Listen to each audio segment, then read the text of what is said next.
14th, the 15th century, so Middle Ages, Renaissance. Florence was a city still ruled by the guilds, so in quotes we can say it was a democratic system of government that had the perfect cultural conditions to develop major arts.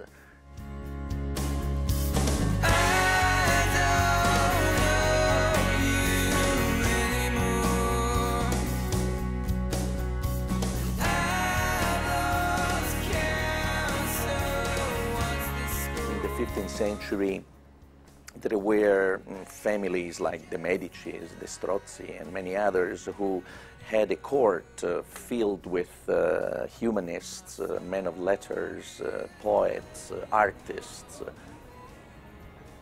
Basically, it's the end of the Renaissance, it's the end of the Florentine Republic, replaced by a dictatorship of the Medici family.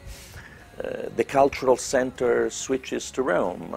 In Rome, we have all the great poets, artists, all working for the Pope.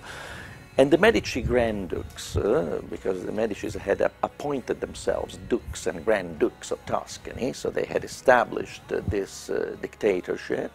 Well, they needed a new expression of power.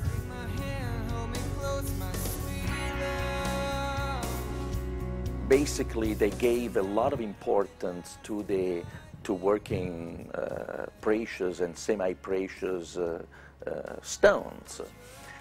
Now consider that in every court of Europe there was a manufacturer that was giving always prestige to the rulers, and it's easy to arrive to the conclusion that Ferdinand founded this manufacture in Florence, destined to last in time, and it's the manufacture of the Pietra Dura.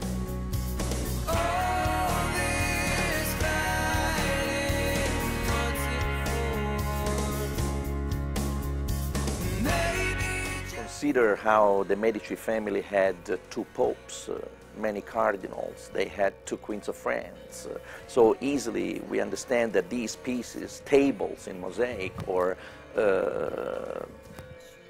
stone paintings, or how they call them, pitture su pietra, they were easily exported, and all this was immediately linked up to the name and the prestige of the Medici family.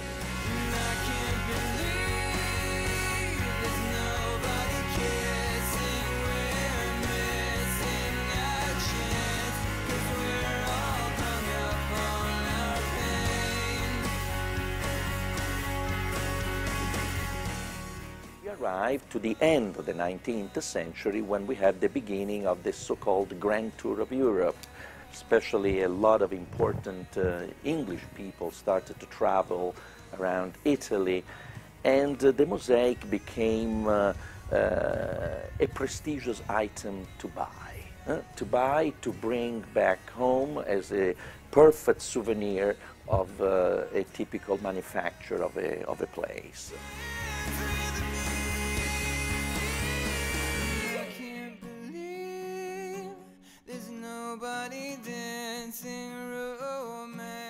Quality we mean of the way the work is done. It's very important that you don't see in a mosaic where the pieces are joined together. When I see the interest in knowing about the mosaic, it only opens my heart, because I am a Florentine, I live in Florence, we live on tradition, we live on the past, and this is part of our glorious past.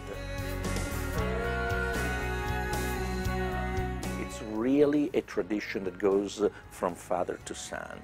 There are very few people doing the mosaic today.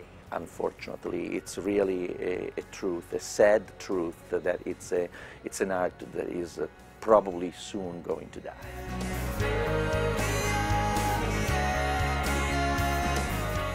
These lifelike renditions are not paintings. They're actually made with hundreds of individual stones that are cut and laid so perfectly that you can't even see where two stones meet.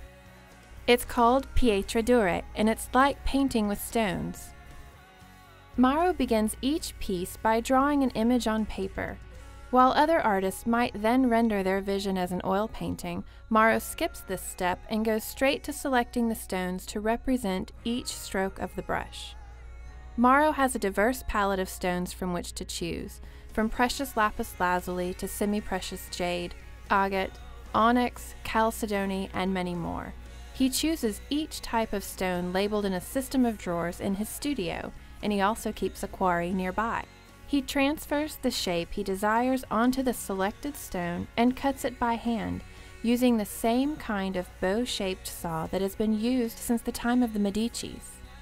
Once he has cut the shape from the stone, he then files the edges carefully so the pieces will fit perfectly next to the other pieces that will surround it.